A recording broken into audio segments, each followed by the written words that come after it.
हमारे जो महागुरु हैं आयुर्वेद के वाग्भट्ट जी, उन्होंने यह कहा है कि यह अमृत तुल्य चीज़ होती है।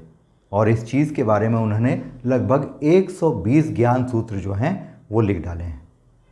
अमृत तुल्य जिस चीज़ के बारे में आज हम बात करने जा रहे हैं उसका नाम है त्रिफला। अब यह भी जान लीजिए कि इसे अमृत तुल्य क्यों बताया गया है।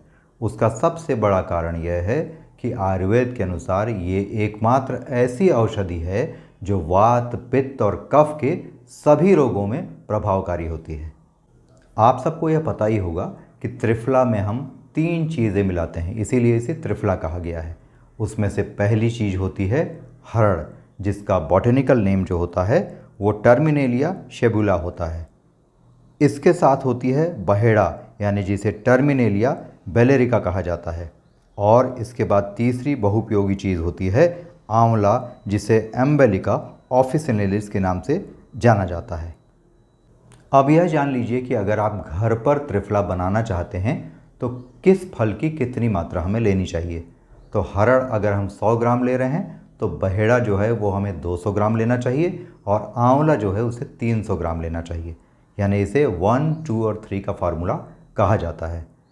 बहुत सारे लोग यह बताते हैं कि इनकी मात्रा समान रखनी चाहिए, लेकिन ये उचित नहीं है, क्योंकि जो सामान्य रोगों से पीड़ित हैं या जिन्हें कोई रोग नहीं है वो स्वास्थ्यवर्धन के लिए त्रिफला लेना चाहते हैं, उनके लिए 1, 2 और 3 के अनुपात में ही त्रिफला लेना ठीक रहता है।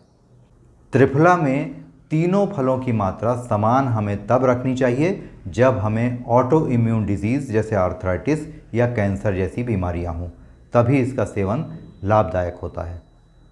आयुर्वेद में वात संबंधी रोगों के 5 प्रकार बताए गए हैं और इन 5 रोगों में त्रिफला बेहद असरदार साबित होती है।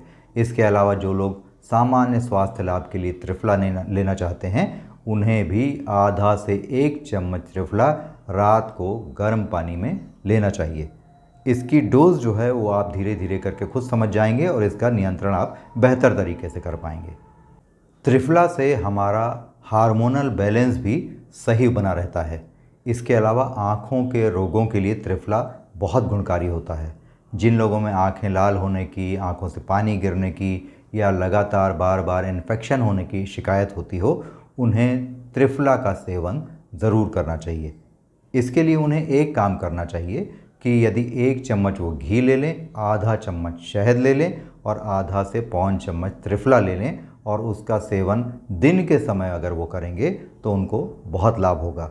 यहाँ एक ही बात बहुत ध्यान रखने की है, नहीं तो हमें नुकसान हो सकता है, वह ये है कि घी और शहद की मात्रा कभी भी समान अनुपात की नहीं रखनी चाहिए। यानी अगर आप घी 1 चम्मच ले रहे हैं तो शहद आधा चम्मच हो जाएगा, अगर आप शहद 1 चम्मच ले रहे हैं तो घी आधा चम्मच हो जाएगा, तभी आपको लाभ होगा। इसके अलावा त्रिफला के पानी से प्रतिदिन सुबह आंखें धोने से भी आंखों की रोशनी अच्छी रहती है और हमें किसी तरह के बैक्टीरियल और फंगल इन्फेक्शन जो है वो नहीं होते हैं। शरीर में होने वाले सभी तरह के स्किन इन्फेक्शंस के लिए, चाहे वह एक्जिमा हो या रिंगवर्म हो या सोराइसिस हो, उसमें त्रिफला का सेवन बहुत लाभप्रद होता है। इसके लिए हमें करना यह चाहिए कि 2 ग्लास पानी में 2 चम्मच त्रिफला को हमें उबाल लेना चाहिए। कब तक उबालना चाहिए? जब तक यह 1 ग्लास ना हो जाए। फिर प्रभावित अंग पर इसका लेप लगाना चाहिए और इसकी थोड़ी सी मात्रा का हमें सेवन भी कर लेना चाहिए। इससे बहुत लाभकारी असर देखने को मिलता है। जो डायबिटीज़ और ओबेसिटी के पेशेंट्स हैं, उन्हें त्रिफला का सेवन सुबह करना चाहिए। इसके लिए उन्हें 1 चम्मच जो त्रिफला है उसे रात को 1 गिलास पानी में भिगा देना चाहिए और सुबह इस पानी को पी लेना चाहिए। लेकिन जो लोग कॉन्स्टिपेशन के शिकार हैं, लगातार उन्हें कॉन्स्टिपेशन की शिकायत बनी रहती है, उन्हें त्रिफला का 1 छोटा चम्मच रात में गर्म पानी के साथ सेवन करना चाहिए। Triphala is also the best antioxidant. इसके अलावा इससे अच्छा ब्लड प्यूरीफायर कोई नहीं होता। तो ब्लड संबंधी जितने भी विकार हमारे होते हैं, चाहे वो ट्यूमर्स हों या अल्सर्स हों या पाइल्स हों, इसमें त्रिफला का प्रभाव बहुत अच्छा देखने में आता है। जिन लोगों के बाल तेज़ी से झड़ रहे हों या जिन्हें डैंड्रफ की लगातार शिकायत रहती हो, उनके लिए भी त्रिफला मिले पानी से अपने बालों को धोना बहुत लाभकारी होता है, क्योंकि त्रिफला हमेशा स्कैल्प को डिसइंफेक्टेड रखता है हमारा।